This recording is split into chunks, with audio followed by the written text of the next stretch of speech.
The envelope felt heavier than it should have. It was only a slip of paper, just one report card tucked inside, but when Amira tore it open at the kitchen table, it seemed to drag the air out of the room. Her son Daniel sat across from her, chewing his thumbnail nervously, eyes darting between her face and the untouched glass of milk on the table. The grades weren't what she expected. Math, B+. Science, A. History, B. English, D. Amira's brow furrowed. Daniel, she whispered, running her finger under the column of marks as if the numbers would rearrange themselves if she just traced them hard enough. English, AD. Daniel swallowed, his small shoulders hunched. He was 12, a quiet boy who spent afternoons tucked in a corner of the library devouring novels, his notebooks full of stories and poems he never showed anyone. English had always been his strongest subject. Last semester, he'd been near the top of the class. But here it was, stamped in stark red ink, AD. It wasn't just the grade. It was the comment scrawled beneath it, does not apply himself. Shows little effort. Amira's chest tightened. That wasn't her son. Daniel wasn't perfect, but he applied himself everywhere, sometimes too much. He stayed up late polishing essays, asking her to listen to his recitations, nervously editing drafts over and over. Something didn't add up. "Mom," Daniel finally said, his voice so low she almost missed it. "I tried. I swear I tried." "I know you did," she replied immediately, reaching across the table to squeeze his hand. But inside, her mind was spinning. Teachers made mistakes, yes. Grading could be subjective. But this wasn't just a slip of a pen. This was a gulf between the child she knew and the report card she held. That night, long after Daniel went to bed, Amira sat by the window with the lamp casting a yellow pool of light over the table. She opened his school bag and pulled out his English assignments. Essays, book reports, quizzes. She read through them carefully, her lips tightening as she noticed something unsettling. The comments weren't about grammar or comprehension. They were curt, dismissive notes scribbled in the margins. Needs more effort. Lacks structure. Careless mistakes. But the work itself wasn't careless. It was thoughtful, sometimes even brilliant for his age. He had an instinct for language, for weaving images together. She recognized his voice in every sentence. If she were grading them, these papers wouldn't scrape a passing mark, they'd shine. And then she noticed something else. At the bottom of one assignment, in handwriting that didn't even pretend to be professional, the teacher had written, "Struggling? We can arrange after-school help." No details. No official school form. Just a casual, dangling suggestion. Her pulse quickened. Was this an offer? Or something more? The next morning, Amira couldn't shake the unease. She walked Daniel to school, her eyes scanning the red brick building like it might hold secrets in its walls. At the gates, parents clustered, exchanging quick greetings before rushing to work. Some of them looked as tired as she felt, clutching coffee cups, worry etched into their faces. As she hugged Daniel goodbye, she caught sight of his teacher, Ms. Reynolds, standing near the doors. A woman in her late 40s, sharply dressed, with an expression that seemed carved from stone. When their eyes met, Amira raised a polite hand. Ms. Reynolds nodded but didn't smile. Her gaze lingered a fraction too long, cool and appraising, before she turned away. The unease hardened into suspicion.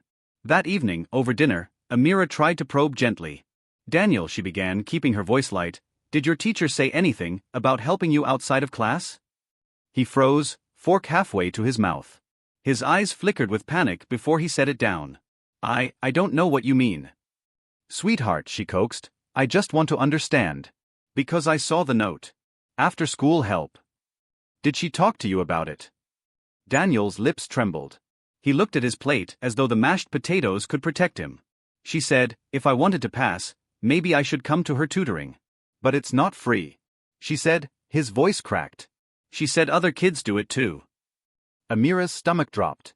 There it was. Not an innocent suggestion. Not official tutoring. A pay-to-pass arrangement, dangled like a lifeline in front of a child too scared to fail. Her fists clenched under the table. She forced herself to stay calm, to meet her son's wide, frightened eyes with steady warmth. "You don't have to worry about this. You didn't do anything wrong." But inside, fire was already building. The next few days only deepened the mystery.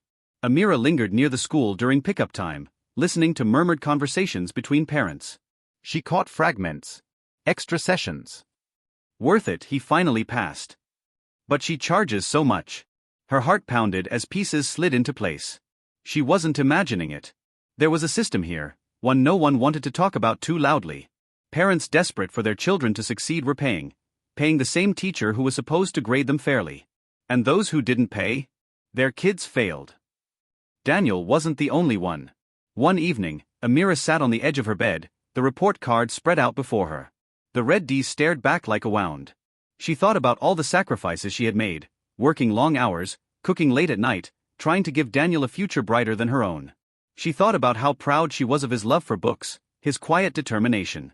And she thought about the way he'd lowered his voice when he admitted the truth, like he was carrying shame that didn't belong to him. No. This couldn't stand. She folded the paper carefully, slid it back into its envelope, and tucked it into her handbag. Her reflection in the mirror looked sharper, fiercer than she remembered. If Ms. Reynolds thought she could play with Daniel's future, she was gravely mistaken. This was just the beginning. The sound of pencil scratching across paper should have been comforting. Daniel had always loved his small study corner by the window, where sunlight pooled across the desk and his shelves leaned under the weight of library books. But now the rhythm of his pencil was jagged, uneven. Scribble, pause, eraser, scribble again. His jaw was clenched so tightly that Amira, watching from the kitchen doorway, thought he might crack a tooth. He wasn't writing stories anymore. He wasn't even doodling, the way he used to when words came too fast for him to catch. Instead, he was copying passages line for line from an English textbook, his handwriting forced, letters cramped. Amira's chest ached. This wasn't her son. She carried 2 mugs of hot chocolate into the room and set one beside him. The steam curled upward, but Daniel didn't even look. "Sweetheart," she said softly, taking a seat on the edge of his bed. "You've been at this for hours." "I have to," he mumbled without glancing up. "If I don't, she'll fail me again." Her stomach twisted. She? Ms. Reynolds. He finally put down his pencil, his small hands trembling slightly. "She says I don't try hard enough. That if I cared, I'd show it. But I do try, Mom. I really do." She just shakes her head. His voice broke on the last words, and he pressed his sleeve across his eyes. Amira reached for him instinctively, pulling him into her arms. He was getting taller now, his shoulders broader, but in that moment he curled against her like the little boy who used to fall asleep on her chest after story time. "You're not failing," she whispered fiercely into his hair. "She's failing you." The following week only confirmed her fears. Each afternoon Daniel came home with slumped shoulders, his backpack hanging heavy even though he carried fewer books. He had stopped reading for fun, stopped sketching little fantasy maps in the margins of his notebooks. Once, when she peeked inside his English binder, she saw his latest essay, 3 pages about his favorite novel. His words still glowed with imagination, but across the top was scrawled in red, C-. "Needs private tutoring. See me." The phrase clung like a stain. By Thursday, Amira decided she couldn't stay silent. After dropping Daniel off, she lingered in the school parking lot until she saw another parent she knew, Elena, whose daughter Mia was in the same class. Elena looked exhausted, her eyes shadowed. Amira fell into step beside her. "Long week. You don't know the half of it." Elena sighed. "Mia's been in tears every night. English, of course. She's usually good at it, but suddenly she's barely passing." Amira's heart thudded. "Has Ms. Reynolds said anything about extra help?" Elena's eyes darted sideways. She hesitated, then nodded quickly. "Yes. After-school lessons. But they're not free. I didn't want to at first, but Mia was crumbling under the pressure. So I paid." "How much?" Amira asked, her voice sharp despite herself. Elena looked down. 50 an hour. Sometimes more. And when Mia went, suddenly her grades improved. Just like that. The words fell heavy between them. Confirmation. Proof. Elena lowered her voice. "Please don't tell anyone I said this. Parents talk, but no one wants to stir trouble. We're all scared of what happens to our kids if we push back." Amira forced a nod, but her mind was already racing. Fear. That's what this entire scheme fed on. Fear of failure. Fear of consequences. Fear of a teacher who held too much power. And Daniel, her Daniel, was caught in the middle. That night, Amira sat with her son in the living room. He was curled up on the couch, his knees pulled to his chest, his eyes glued to a homework sheet. "Daniel," she said gently, "I want you to be honest with me. Did Ms. Reynolds ever say exactly what you should do to pass her class?" His lips pressed into a thin line. For a long time, he didn't answer. Then, in a whisper, she said if I wanted a better grade, I should come to her tutoring after school. But it costs money, Mom. I didn't want to tell you. I know we don't have a lot. Her throat tightened. He thought this was his burden to carry. He thought silence was protecting her. Tears pricked her eyes, but she kept her voice steady. Daniel, listen to me. None of this is your fault. A teacher's job is to teach fairly, not sell grades. Do you understand? He nodded weakly, but she could see the shame still burning behind his eyes. The next morning, Amira requested a meeting with Ms. Reynolds. The classroom smelled of chalk and floor polish. Sunlight slanted through tall windows, dust floating in the beams. Ms. Reynolds sat behind her desk, arms folded, her sharp features giving nothing away. Mrs. Rahman, she said coolly. What can I do for you? Amira kept her tone measured. I'm concerned about Daniel's grades. He works very hard, yet his results don't reflect that. Could you explain? Ms. Reynolds arched a brow. Daniel is intelligent, but he lacks discipline. He could do much better with the right guidance. The right guidance? Amira pressed. Yes, the teacher said smoothly. Sometimes students need extra support outside normal hours. I do offer private tutoring. Of course, it's optional. Her eyes flickered, the faintest suggestion of a smirk at the corner of her lips. There it was. Said plainly, like it was perfectly acceptable. Amira forced herself to nod, though her pulse hammered in her throat. I see. And, if he doesn't attend these sessions, then, I'm afraid, his grades may continue to suffer. Some children simply need more than what the classroom provides. The message was clear. Pay, or watch him fail. When Amira left the classroom, her hands were shaking. The autumn wind hit her face as she stepped outside, but she hardly noticed. She thought of Daniel's hunched posture at his desk, the way he whispered his shame. She thought of Elena's weary confession, of the red scrawl across his essays. It was extortion, dressed up as help. A side hustle at the expense of children's futures. And it wasn't just about Daniel anymore. This was bigger. Other kids. Other families. A system of quiet exploitation hiding in plain sight. As she walked back to her car, her jaw set. She couldn't let fear silence her. She wouldn't. This silent struggle was about to find its voice. Amira had always believed in the fairness of systems. She trusted schools to nurture, doctors to heal, the law to protect. But that faith had begun to erode since the day Daniel's report card arrived. Every glance at the red D in English was like a crack in a foundation she once thought unshakable. As she walked the school's bright hallways or stood among other parents at pickup, the doubt pressed heavier against her chest. Were the smiling teachers and banners about excellence and integrity just a polished mask?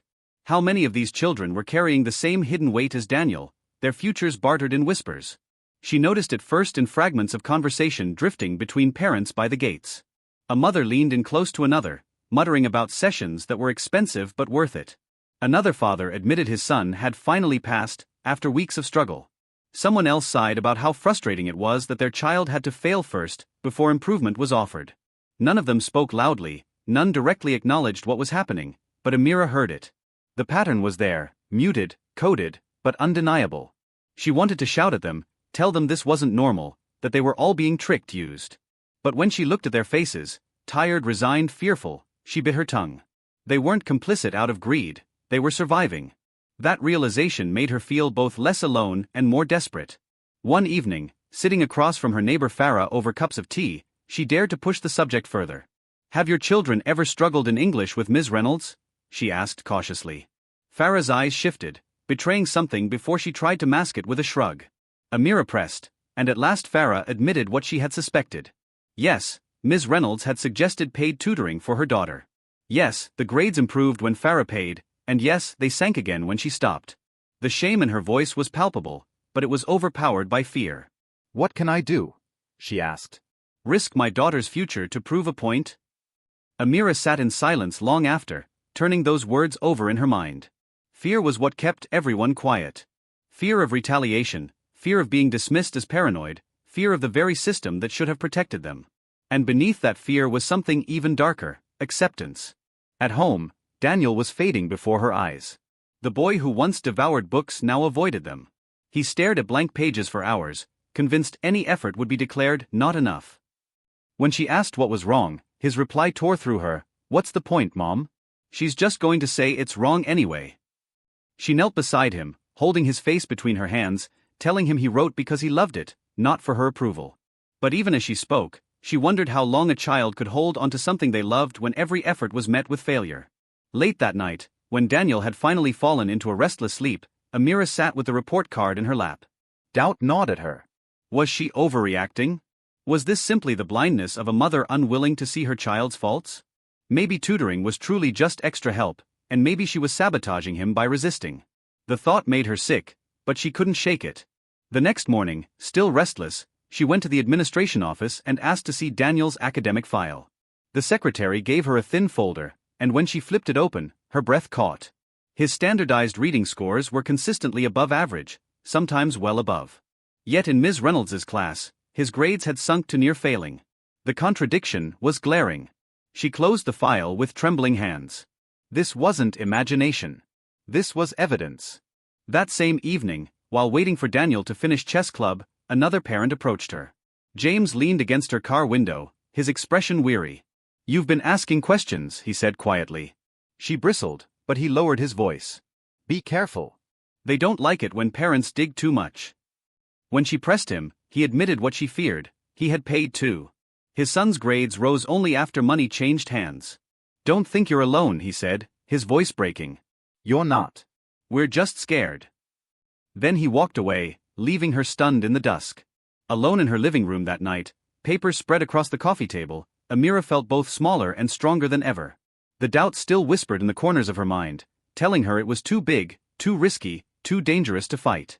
But for the first time, she realized she wasn't entirely alone. Others knew, others saw, even if they were too frightened to speak. And if no one else was brave enough to stand, then she would be. Her doubt hadn't disappeared, but it had transformed into something harder, sharper. It was no longer a question of whether this was real. It was a question of how long she was willing to let it continue.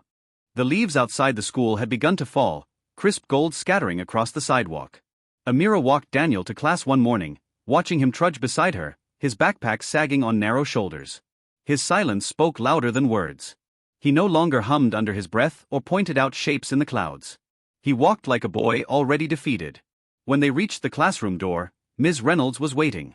Her arms were crossed, her posture perfectly rigid, her sharp eyes narrowing as they landed on Daniel.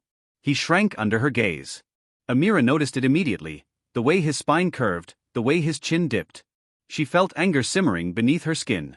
"Mrs. Rahman," Ms. Reynolds said smoothly. "Might I have a word?" Amira sent Daniel inside with a reassuring squeeze on his shoulder before turning back. The hallway was empty, the echo of lockers and footsteps fading away. Ms. Reynolds gestured toward her desk, as if summoning her into an office rather than a classroom. "I'm concerned about Daniel's performance," she began. Her tone was clipped, professional on the surface, but the undertone carried something else, a rehearsed precision, as though she had delivered this speech many times before. "He has potential, but without intervention, I fear he may continue to fall behind." Amira kept her voice even. "He loves English. He works very hard. His standardized scores prove that. So why exactly is he failing here?" For just a moment, the teacher's eyes flickered, but she quickly smoothed her expression. "Standardized tests are one thing. My classroom standards are another. To succeed here, Daniel requires more focused attention. Attention I cannot provide within regular hours."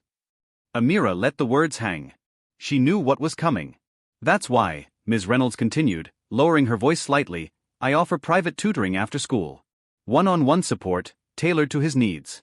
Many students have benefited. Of course, there is a fee." The words were delivered so matter-of-factly that Amira almost laughed. As if it were perfectly normal, perfectly ethical, to stand between a child and success with one hand extended for cash. "And if we don't accept?" Amira asked carefully. Ms. Reynolds's lips curved into the faintest of smiles. "Well, then I can't make any guarantees. Some children simply don't rise to expectations. And the system doesn't wait for those who fall behind." Amira's pulse hammered in her ears. It was said so plainly, with such chilling calmness, that for a moment she felt disoriented, as if the world had tilted sideways. This wasn't an implication anymore. It was a demand. Pay, or accept failure.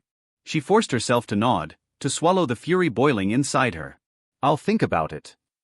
"Of course," Ms. Reynolds said lightly, already gathering papers as if the conversation had ended. "But don't take too long. The term moves quickly." Amira walked out into the crisp morning air, her hands trembling. She gripped the strap of her bag until her knuckles whitened, her breath fogging in the cold. The hallway conversation replayed in her mind, every word a dagger. This wasn't just suspicion anymore. It was confirmation. Clear, undeniable corruption. By the time she reached her car, her anger had crystallized into resolve. That evening, she sat across from Daniel at the dinner table. He pushed peas around his plate, barely eating. She couldn't hold it in any longer. "Daniel," she said softly. "Did Ms. Reynolds ever tell you directly that if you go to her tutoring, your grades would improve?" His fork clattered against the plate. He froze. For a long time, he didn't answer, then finally whispered, "Yes. She said if I want to pass, I need it. She said other kids do it too." His voice cracked. "I didn't want to tell you, Mom. I knew it cost money. I didn't want to make things harder." Her throat tightened. Her child was carrying guilt for someone else's crime. She reached for his hand. "Listen to me.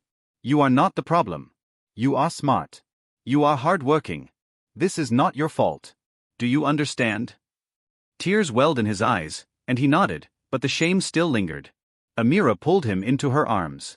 Over his shoulder, she stared at the dark window, her reflection staring back with fierce determination. The next day, she began setting a plan into motion.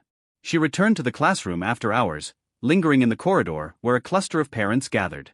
They exchanged brief words, handing over envelopes or sliding bills into the teacher's desk drawer when they thought no one was looking. Amira watched from the shadows, her breath shallow. It was worse than she had imagined, systematic, practiced, routine. Later, she whispered to Elena, the mother she had spoken to before. "Do you see what's happening?" Elena's eyes darted nervously.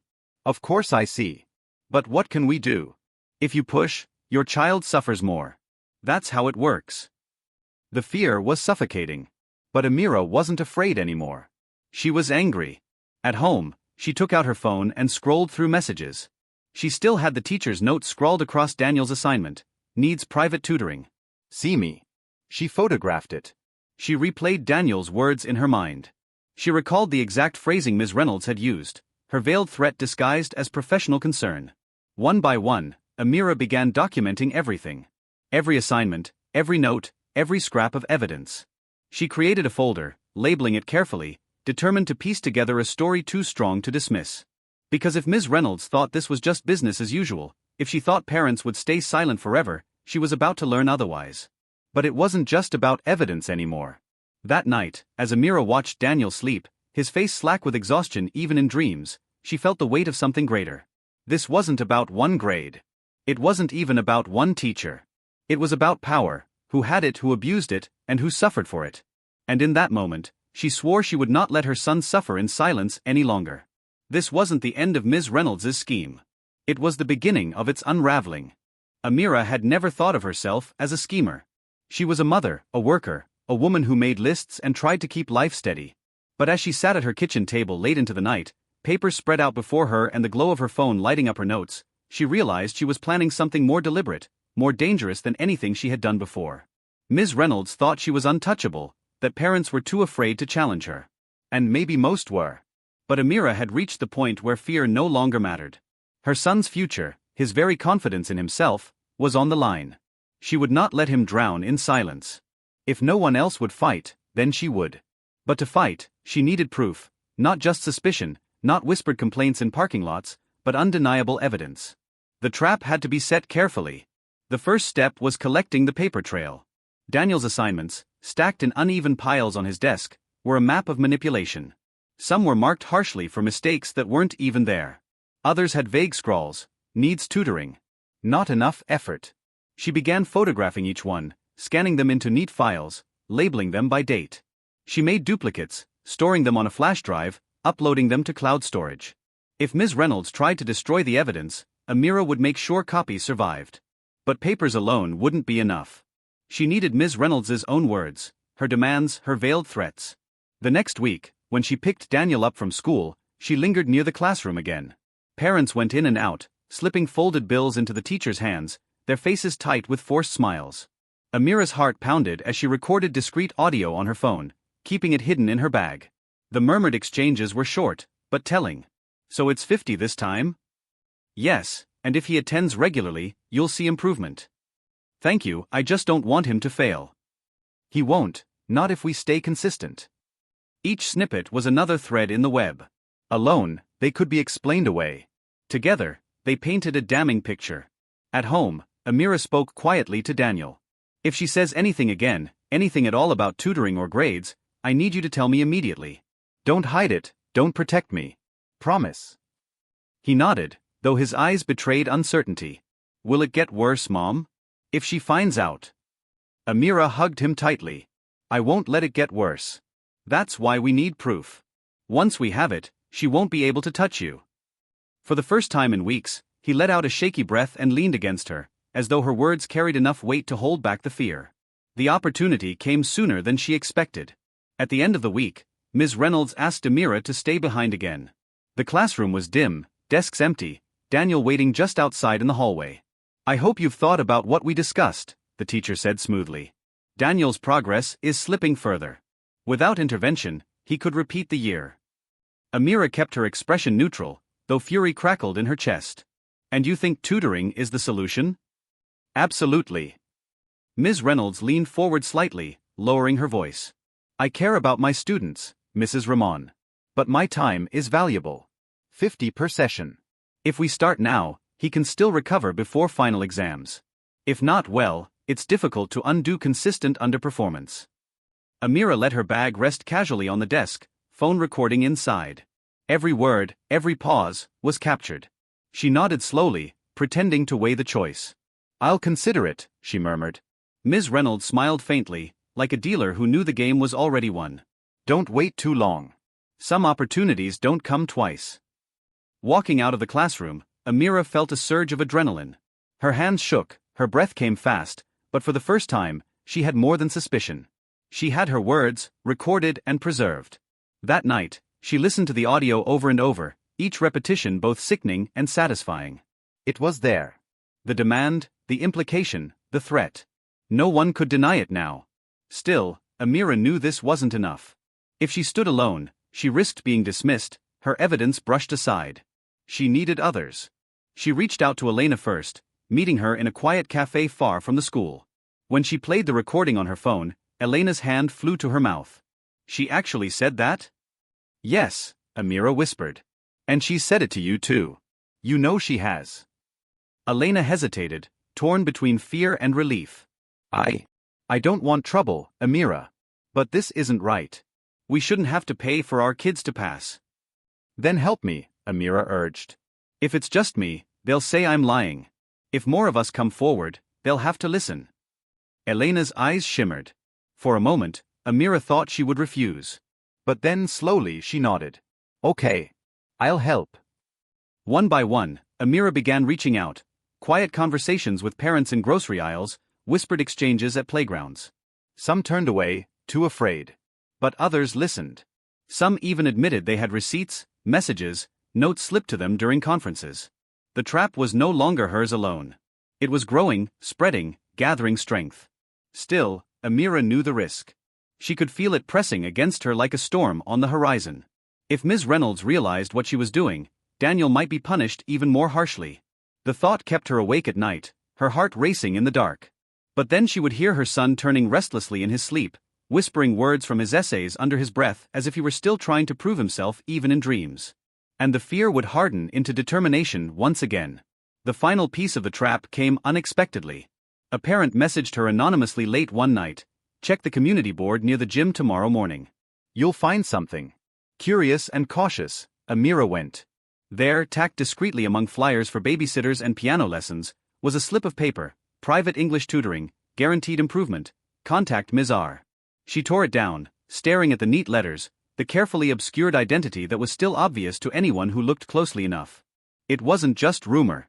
Ms. Reynolds was advertising, hiding in plain sight. Amira slipped the flyer into her folder, her heart pounding. The trap was set. The evidence was mounting. And soon, very soon, it would be time to strike. The house was quiet except for the faint ticking of the clock on the kitchen wall. It was late, too late for a child to be bent over a desk, but Daniel hadn't moved in hours. His lamp cast a dim glow across his hunched figure, his pencil scratching, erasing, scratching again. Papers littered the floor, Drafts of essays, lines crossed out, paragraphs rewritten until they were nearly illegible. Amira stood in the doorway, watching him. Her heart ached at the sight of him folding in on himself like a boy carrying a weight far heavier than his years. She had seen exhaustion before, but this was different. This was despair. She walked to him, gently laying a hand on his shoulder. He flinched, as though her touch had startled him from some dark spiral. His eyes were red, his cheeks damp. "Daniel," she whispered, "what's wrong?"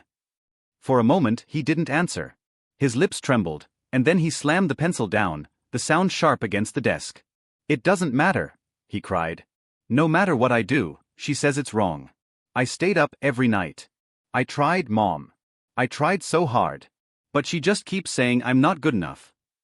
Amira's breath caught in her throat. She pulled him into her arms, holding him as his small body shook with sobs. His tears soaked her shirt, but she didn't move, didn't let go. The sound of his crying filled the room, raw and broken, and she felt fury like fire coursing through her veins. This wasn't about grades anymore. This was about crushing a child's spirit, grinding down his confidence until he no longer believed in himself.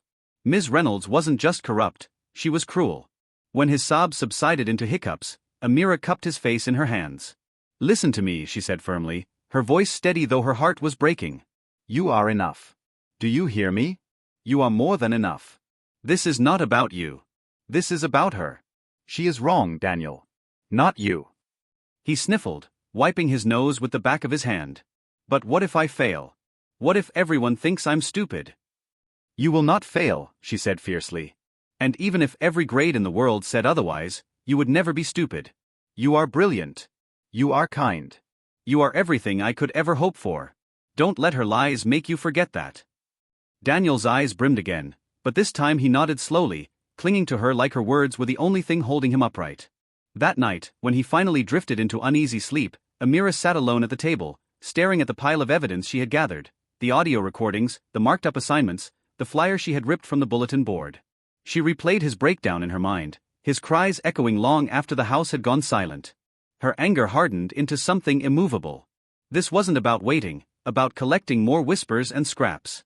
It was about acting. The system might protect Ms. Reynolds, the administration might turn a blind eye, but she had reached her breaking point. There was no going back. She began writing, her pen moving furiously across the page. Letters to the school board, outlining what she had discovered. Notes for herself, organizing evidence into a timeline. A list of parents who had quietly agreed to back her if she pushed forward. She was no longer just a mother fighting for her son, she was preparing to lead a fight for all of them. The next morning, Daniel's eyes were swollen from the night before. Amira kissed his forehead, packing his bag with extra care. "You don't have to carry this alone anymore," she told him. "I'll take care of it." He gave her a small, weary smile, but the trust in his gaze fueled her resolve. On her way to work, she called Elena. "It's time," she said simply. "I'm taking this to the school board." There was silence on the line, then a shaky breath. "Are you sure?" "Once you do this, there's no going back." "I'm sure," Amira replied. "Daniel broke down last night. I can't let this go on. Not for him. Not for any of them." Elena's voice softened. "Then I'm with you." Amira spent the next few days assembling her case. Every document went into a binder. Each recording was labeled with date and context. She even had parents write short statements, some anonymous, some signed, describing their own experiences. With every page she added, the fear that had once held her back weakened. In its place was something sharp and unyielding, determination. Still at night, when she sat alone with her thoughts, doubt whispered at the edges. What if the school dismissed her? What if they retaliated against Daniel? What if no one cared? She would wake in cold sweats, the image of her son's tear-streaked face haunting her. But then she remembered the sound of his voice breaking, the hopelessness in his eyes. That memory burned away the doubt every time. By Friday, her decision was final. She tucked the binder into her bag, its weight both terrifying and liberating. As she walked Daniel to school, the autumn wind tugged at her scarf, leaves swirling around their feet. He looked up at her, searching her face. "You look serious," he said quietly. She smiled, brushing his hair from his forehead. "I'm just thinking about how proud I am of you." He blushed faintly, looking away, but she could see a flicker of light return to his eyes. It was fragile, but it was there. And she would fight with everything she had to protect it. When she dropped him off, she didn't linger by the gates as usual. Instead, she walked straight to the administration building, her binder clutched tightly to her chest. Her heart pounded, but her steps didn't falter. The breaking point had come and gone. Now, it was time for war. The binder sat heavy in Amira's lap, its weight like a living thing. She had taken the first step, filing a formal complaint with the school board, but she knew one voice would never be enough. Corruption this deep had roots, and if she tried to pull it out alone, the system would swallow her whole. What she needed now were allies, parents who had lived the same nightmare, who would add their weight to hers until the truth could no longer be buried. At first, the conversations were awkward, tense. Outside the school, Amira approached Elena again. The woman's eyes darted nervously, her hands twisting the strap of her handbag. "Are you sure about this?" she whispered. "If we push too hard, what if she takes it out on the kids?" Amira's voice was steady, but her heart pounded. "She already is. Every grade she manipulates, every child she pressures, it's already happening. We either stay silent and let it continue, or we face it together.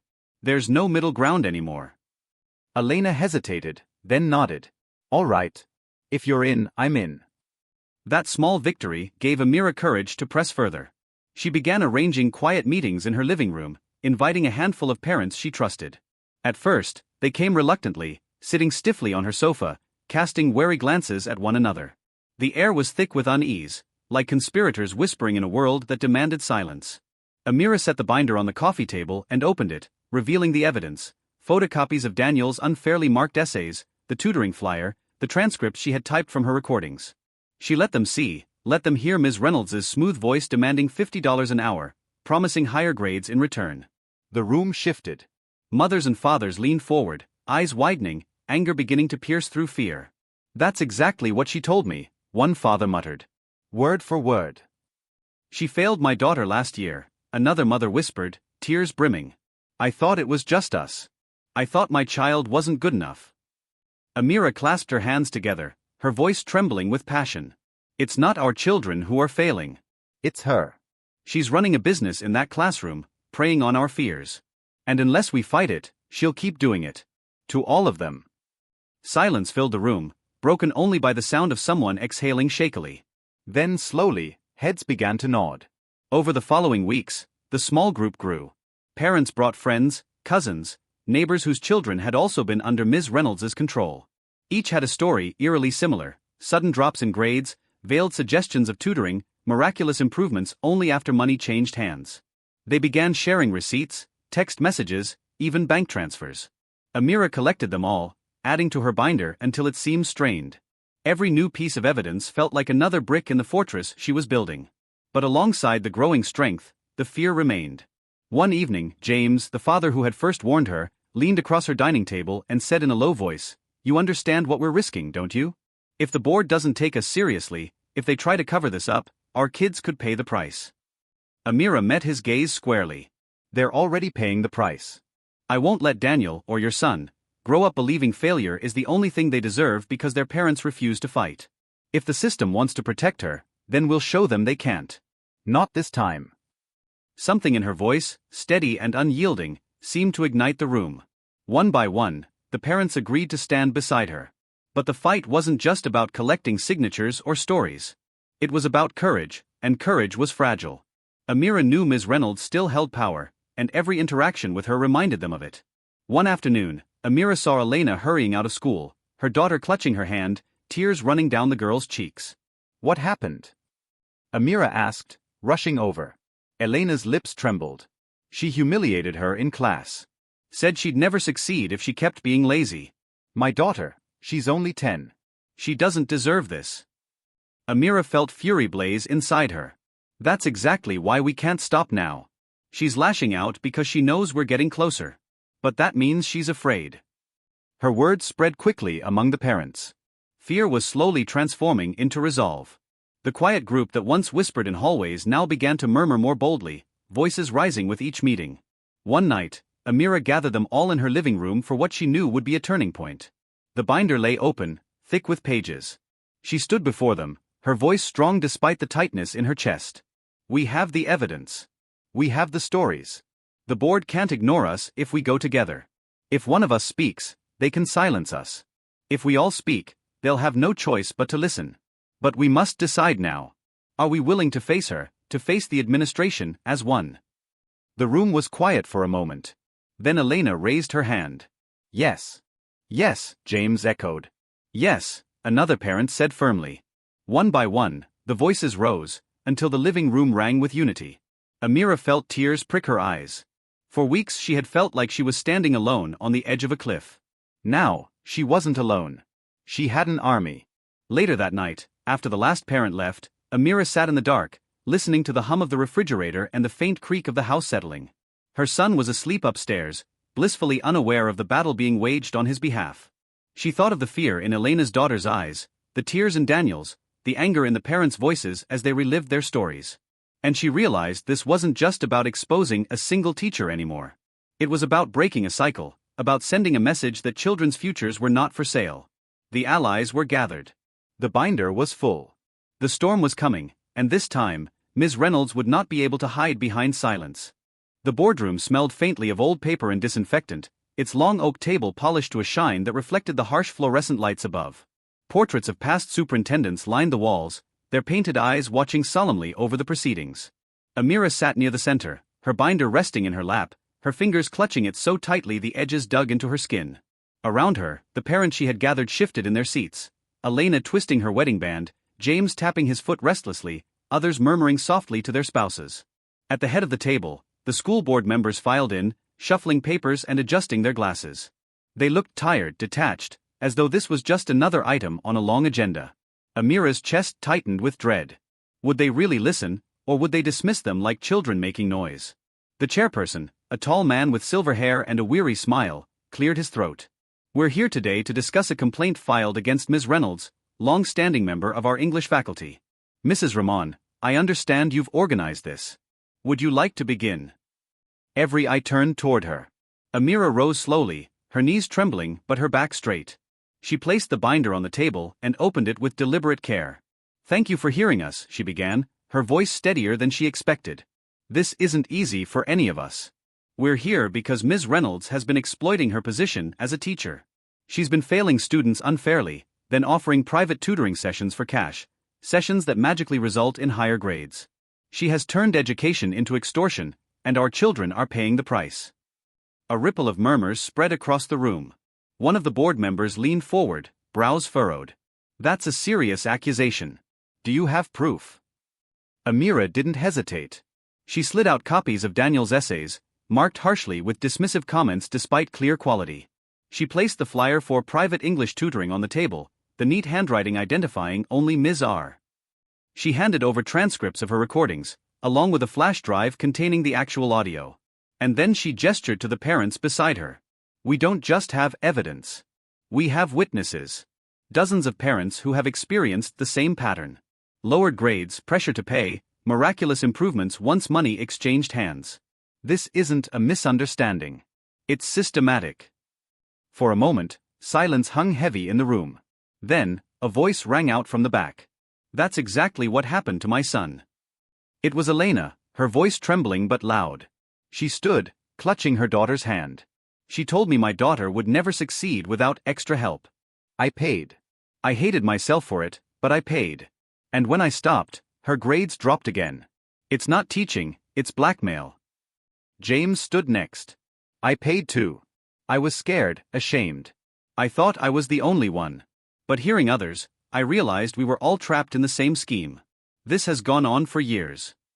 One by one, parents rose, their voices overlapping, stories spilling into the room. Tears, anger, frustration, all of it filling the sterile boardroom with raw emotion. The members shifted uneasily, their detachment cracking under the weight of so many voices. Then the door creaked open, and Ms. Reynolds walked in. Her heels clicked sharply against the floor, her expression unreadable. She took her seat at the far end of the table, folding her hands calmly as though she had nothing to fear. The chairperson cleared his throat again. Ms. Reynolds, you've heard the accusations. Do you have a response? She smoothed a hand over her skirt and spoke with practiced poise. I'm shocked by these allegations. I care deeply for my students. Yes, I offer tutoring outside school hours, many teachers do. But it's entirely optional, and I've never tied grades to participation. If students improved, it was because they put in the extra effort. Murmurs spread again, this time sharper, angrier. A mother in the back shouted, That's a lie. You failed my child until I paid you. The chair raised a hand. Please order. Ms. Reynolds, are you denying that you accepted money directly from parents? I offered tutoring, she repeated smoothly, her voice cool. It was voluntary. Nothing more. Amira's hands clenched into fists. She could feel the parents' frustration rising, the tension about to boil over. This was Ms. Reynolds's game, smooth denials, careful phrasing. She was gambling that the board would believe a respected teacher over a group of desperate parents. But Amira had prepared for this moment. She reached into her binder and pulled out her phone. With a trembling finger, she pressed play. The boardroom filled with Ms. Reynolds's own voice, low and measured, captured during their private meeting. Without intervention, he could repeat the year. 50 per session. If we start now, he can still recover. If not, it's difficult to undo consistent underperformance. The words hung in the air like poison. Ms. Reynolds's face blanched, the calm mask slipping for the first time. Gasps rippled through the room. Parents shifted forward in their seats, some with tears in their eyes, others with triumphant nods. The board members looked at one another, startled, uncertain. Amira's voice cut through the silence. That is not tutoring. That is coercion. That is corruption. And every parent here knows it. The chairperson rubbed his temples, clearly shaken. Ms. Reynolds, this recording, do you deny it's your voice? She opened her mouth, closed it, opened it again. It's taken out of context, she stammered, but the conviction had drained from her words. The parents erupted, voices rising in anger and demand. The boardroom was no longer a sterile place of rules and order, it was alive with the fury of people who had been silenced too long. Amira stood tall amidst the chaos, her heart pounding but her spirit unyielding. This was the confrontation she had prepared for, the moment when the truth could no longer be hidden behind polite denials. For the first time, she saw fear flicker in Ms. Reynolds's eyes. And she knew, the wall was cracking. The boardroom was still buzzing with anger when Amira sat back down, her pulse racing. The recording had cracked Ms. Reynolds's polished mask, but cracks weren't enough. Cracks could be patched, smoothed over, forgotten. To bring the whole facade down, they needed something more. Something undeniable. That something came sooner than anyone expected. Just as the chairperson tried to regain order, a woman in a gray blazer stepped forward from the back of the room. Amira recognized her, Mrs. Patel, a parent who had always kept to herself, quiet and polite, never stirring conflict. But now her face was pale, her hands trembling as she clutched a folder to her chest. I didn't plan to speak, Mrs. Patel said, her voice quivering but loud enough to carry. But after hearing that recording, I can't stay silent. I have these. She walked to the front and slid the folder onto the table. The chairperson frowned, opening it. Inside were sheets of paper, receipts, bank transfer records, even handwritten notes with Ms. Reynolds' signature. The room fell into stunned silence as he read aloud. Payment received for tutoring session, $50. Confirming weekly schedule for your daughter, $200 per month in advance. Thank you for your support. Remember, consistency leads to results. The words were damning, clinical in their bluntness. This wasn't just tutoring, it was a business. Organized, systematic, documented. Gasps rippled through the parents. Some buried their faces in their hands. Others muttered angrily under their breath. Amira felt her chest tighten with both rage and grim satisfaction. It was the proof they had been waiting for, laid bare in black and white. The chairperson's brow furrowed deeper as he shuffled through the pages. Ms. Reynolds, these appear to be direct financial transactions between yourself and multiple families. Do you deny this? Ms. Reynolds's composure finally cracked. Her face flushed red, her lips tightening as she snapped, "It's not illegal for a teacher to tutor students. Everyone does it. Parents asked me for help, and I gave it. If they chose to pay, that was their decision." Her voice was sharp, defensive, but it wavered at the edges. She was losing control. A mother in the audience stood abruptly, her voice shaking with fury. Don't twist this. You failed our children until we had no choice. You didn't offer help, you sold it. You told us they'd never succeed without you. That's not tutoring, that's exploitation. The room erupted again, voices clashing, accusations flying.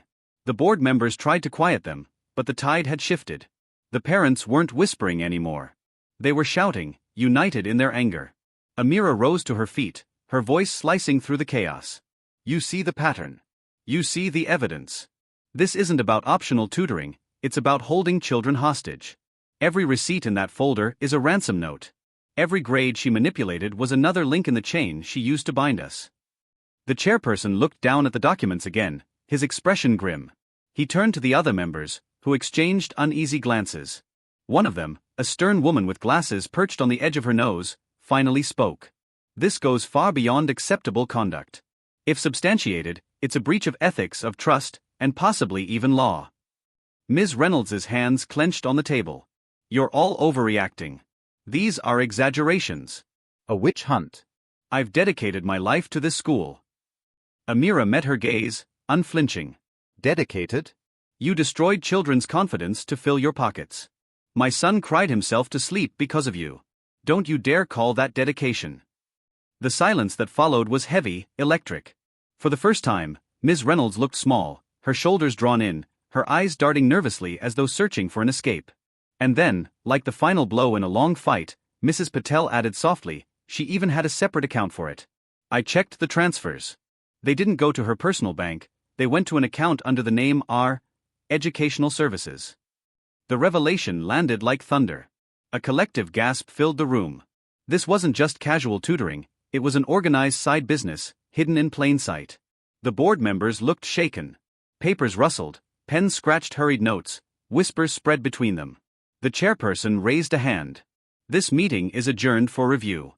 We need to investigate these documents fully. But rest assured, he added, his voice firm, this matter will not be ignored.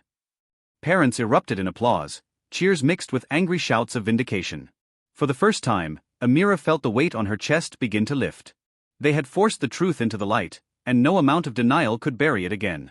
But as the room emptied and the crowd spilled into the night air, Amira knew the battle wasn't over. Ms. Reynolds wasn't the type to surrender quietly. She had too much pride, too much to lose.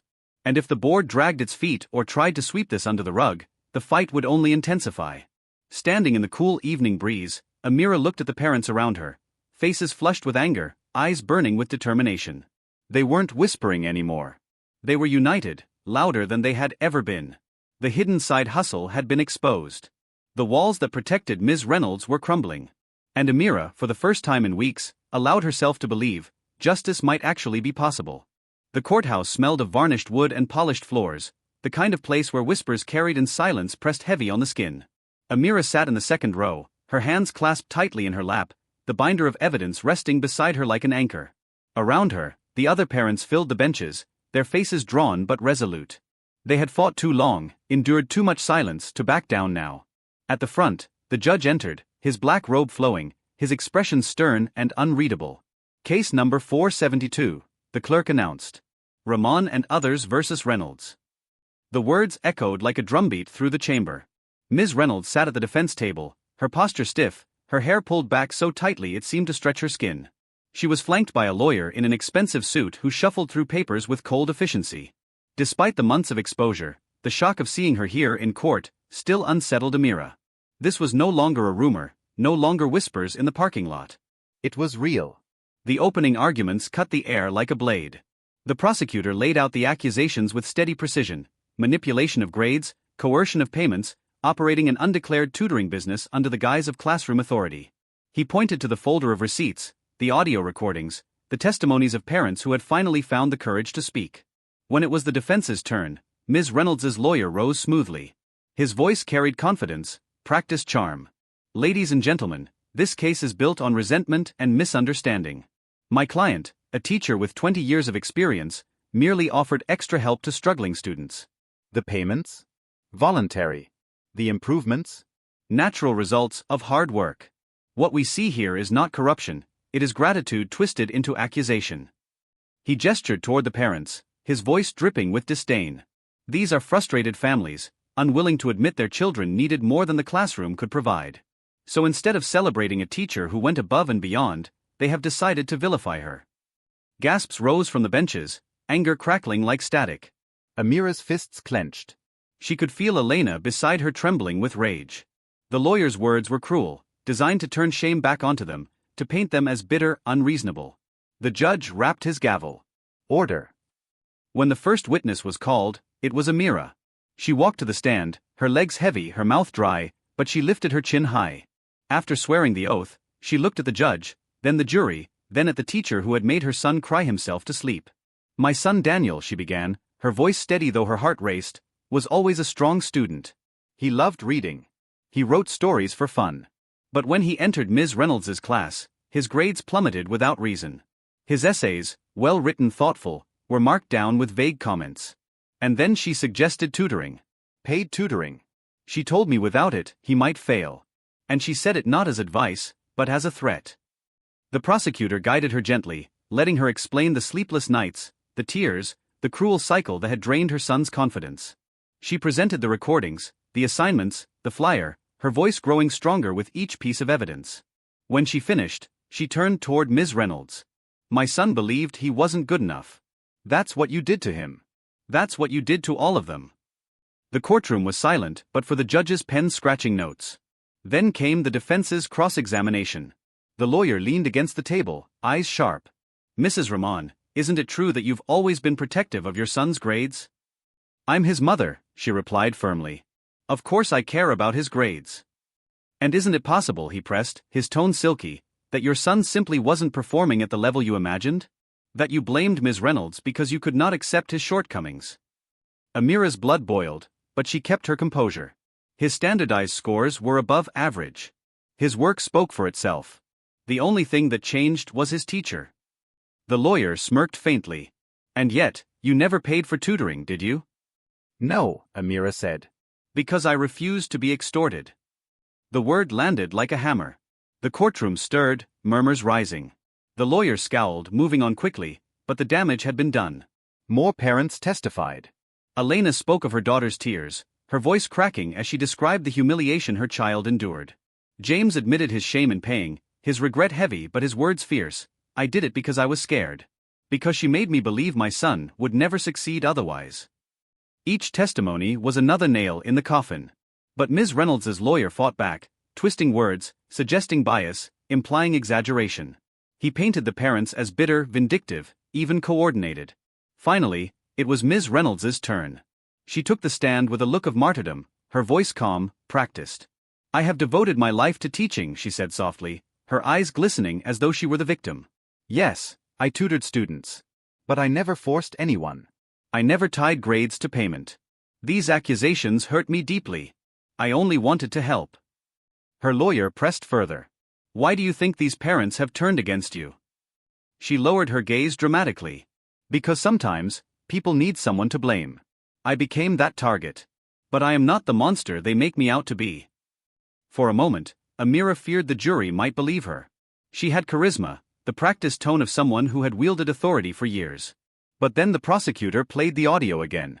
50 per session. If we start now, he can still recover.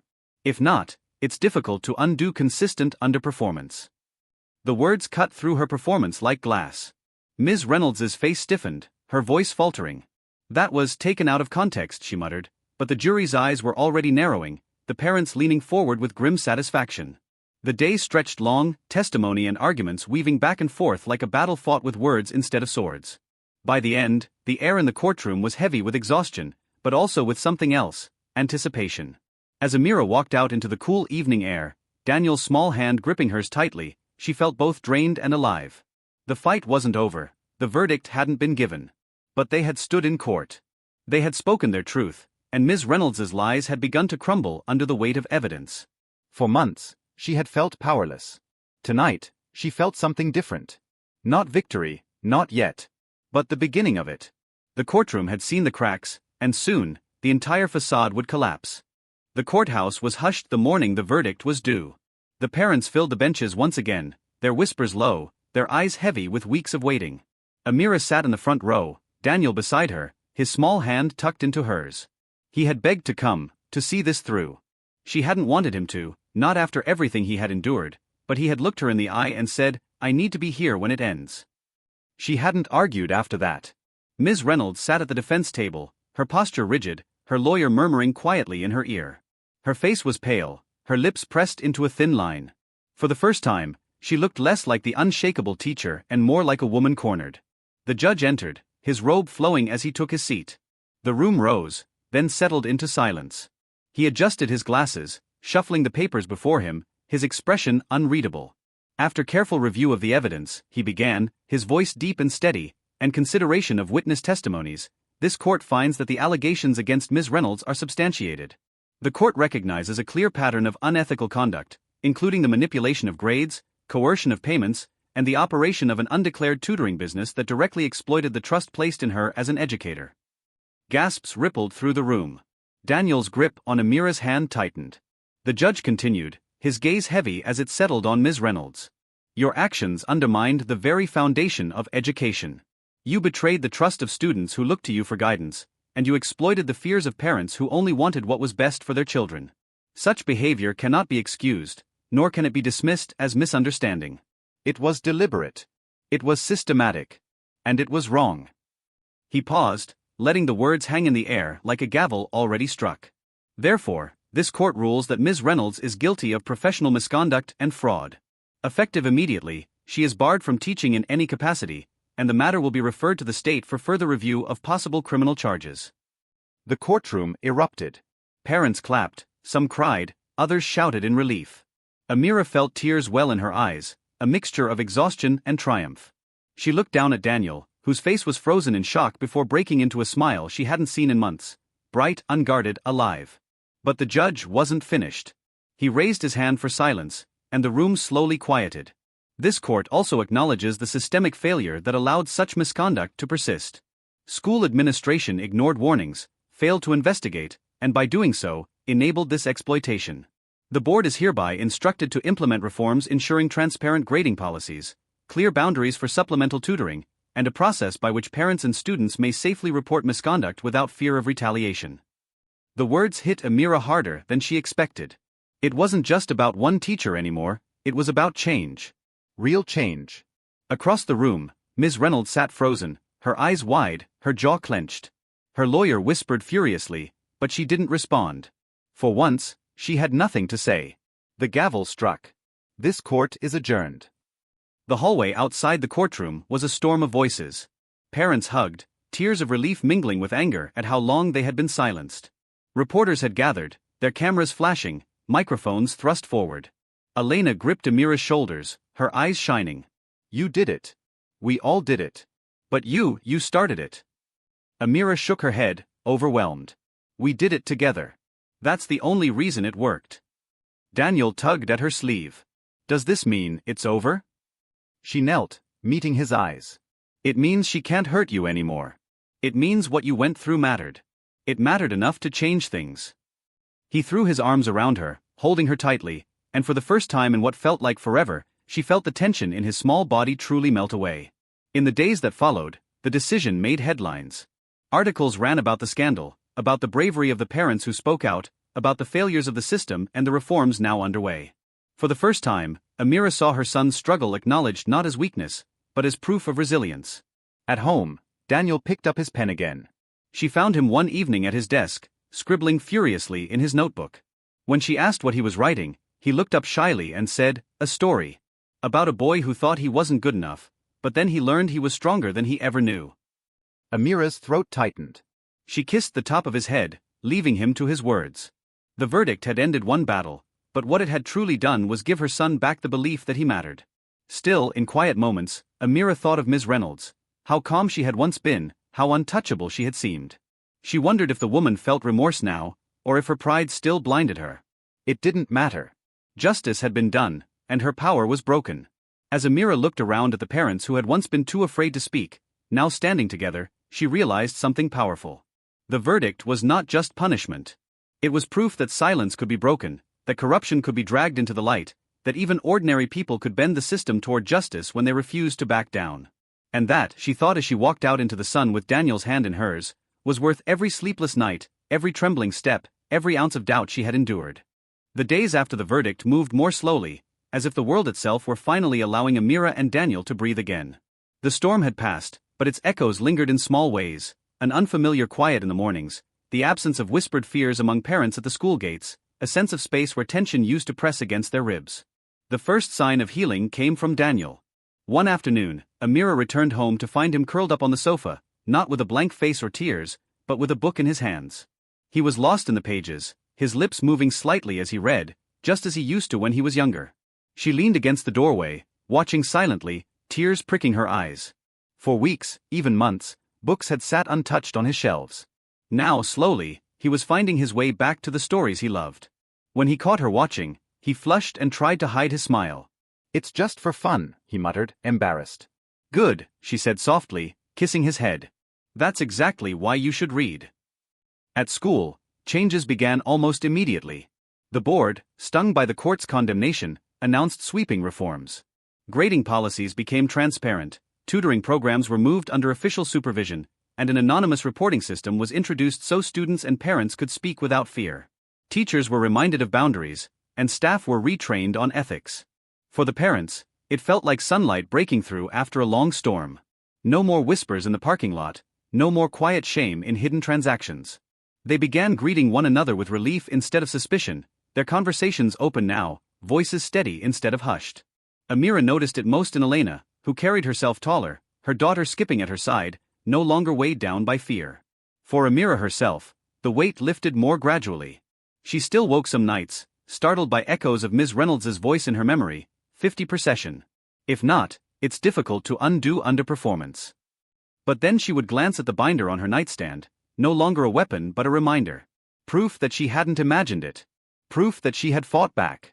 She realized something strange.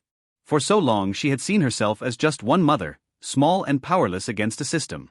But when she looked back, she saw the truth. It was her persistence, her refusal to stay quiet, that had set everything in motion.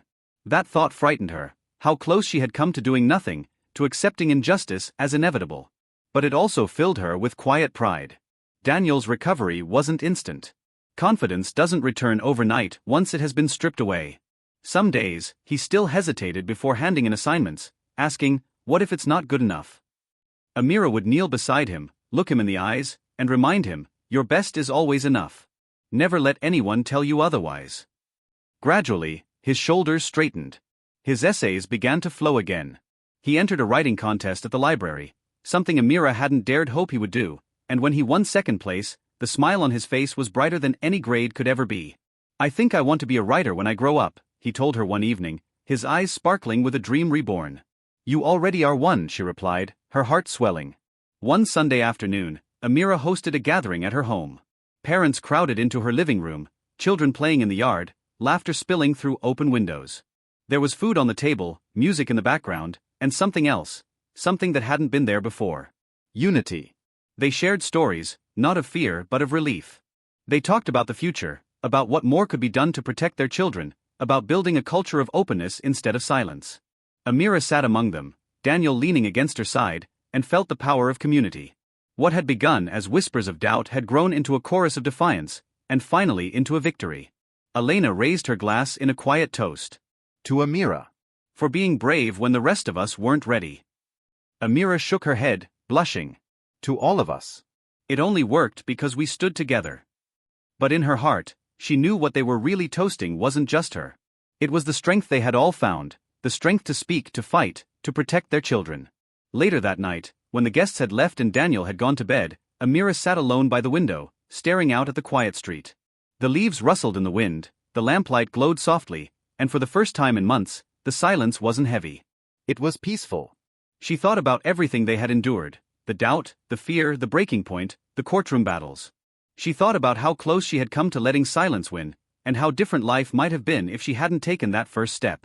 Her reflection in the glass looked older, more tired, but stronger too.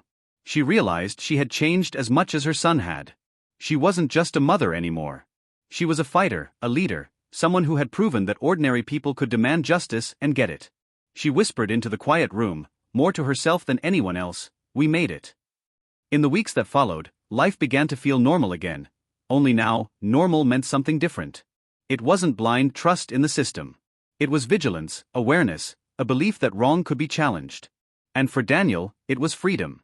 Freedom to read without dread, to write without fear, to dream without shame.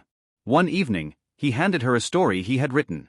"It's about a boy," he explained shyly, "who thought he was powerless. But then he found out that even small voices can be really loud if they're brave enough." Amira read it, tears streaming down her cheeks. She hugged him tightly, her heart overflowing. It was the perfect ending. Not because everything was fixed or easy, but because they had proven that even in the face of corruption and cruelty, truth could win. And because in the end, her son had not only survived, he had grown stronger. Amira closed her eyes, holding him close, and felt peace at last.